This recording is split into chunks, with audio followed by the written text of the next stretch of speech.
Citra penginderaan jauh disusun oleh Dea Novrianti, Hoyrul Zikri, Muhammad Taufik.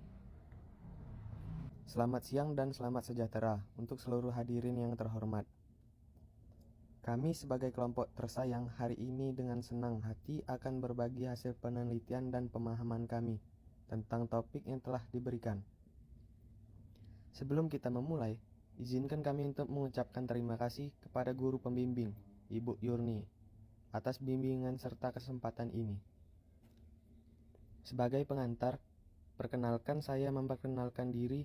Saya Hoyrul Zikri sebagai perwakilan dari kelompok ini. Bersama saya, kami memiliki 3 anggota atau kelompok yang juga telah berkontribusi dalam penelitian ini. Antara lain, saya sendiri, Muhammad Taufik, dan Dea Novrianti. Pertama-tama, kita akan menjelajahi konteks umum dari topik ini dan menguraikan fokus presentasi kita. Setelah itu, setiap anggota kelompok akan berbagi pandangan dan temuan masing-masing. Harapannya, presentasi kami dapat memberikan wawasan yang mendalam dan mendukung pemahaman kita bersama.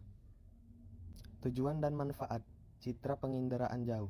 Istilah ini merujuk pada ilmu yang bertujuan untuk mendapatkan informasi dari suatu objek, daerah, atau kejadian tertentu melalui analisis data.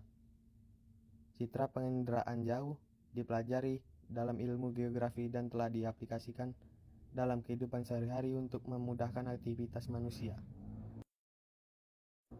Pokok bahasan. Komponen penginderaan jauh. Beberapa komponen penginderaan jauh antara lain sumber tenaga. Sumber tenaga adalah komponen paling penting karena tanpa sumber tenaga alat penginderaan jauh tidak dapat beroperasi. Sumber tenaga yang dimaksud adalah cahaya matahari atau tenaga buatan lainnya yang dapat menghasilkan suhu.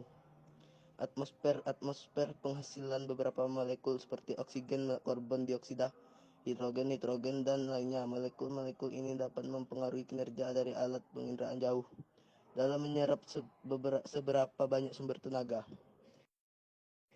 Interaksi tenaga dan objek. Interaksi tenaga dan objek adalah interaksi yang terjadi antara tenaga dan objek saat proses penginderaan jauh berlangsung. Misalnya foto yang dihasilkan terlihat gelap karena saat objek dipantau daya pantul dari sumber tenaga rendah. Interaksi tenaga dan objek akan menyebabkan hasil foto dari tiap objek berbeda-beda. D. Sensor dan wahana. Sensor adalah alat yang dipasangkan pada wahana dan berfungsi untuk mendeteksi objek dan menentukan lokasinya. Sensor nantinya akan menghasilkan foto yang sudah ditentukan dari jarak mana objek yang dipantau layak diambil. Perolehan data. Perolehan data adalah komponen yang akan menunjukkan data yang diperoleh dari pantauan alat. Data yang dihasilkan terbagi dua, yaitu data manual dan data numerik. Data ini didapatkan dari hasil pantulan objek dan dapat dijadikan data untuk melanjutkan penelitian. F. Penggunaan data. Penggunaan data adalah komponen akhir yang juga penting dalam penginderaan jauh. Penggunaan data adalah saat data berupa foto yang diperoleh dari pantauan diolah dan digunakan untuk keperluan tertentu. Data ini dapat digunakan pada berbagai bidang seperti kependudukan, pemetaan, meteorologi, dan klimatologi. Langkah pengolahan citra penginderaan jauh. 1. Akuisisi gambar. Proses ini melibatkan pengambilan gambar. Pengambilan gambar dapat menggunakan kamera digital atau scan. Cara lain adalah mengimpor gambar yang ada ke komputer. 2. Representasi dan deskripsi gambar. Representasi gambar merupakan teknik yang dapat dianalisis dan dimanipulasi oleh komputer. Proses ini juga dapat menggambarkan fitur gambar melalui cara yang praktis tetapi bermakna.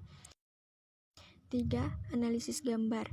Analisis gambar melibatkan penggunaan algoritma serta model matematika. Keduanya diaplikasikan untuk mengekstrak informasi dari gambar. Ekstraksi informasi terdiri dari pengenalan objek, pendeteksian pola, dan pengukuran fitur. 4. Sintesis dan kompresi gambar. Proses ini melibatkan pembuatan gambar baru atau kompresi gambar yang sudah ada.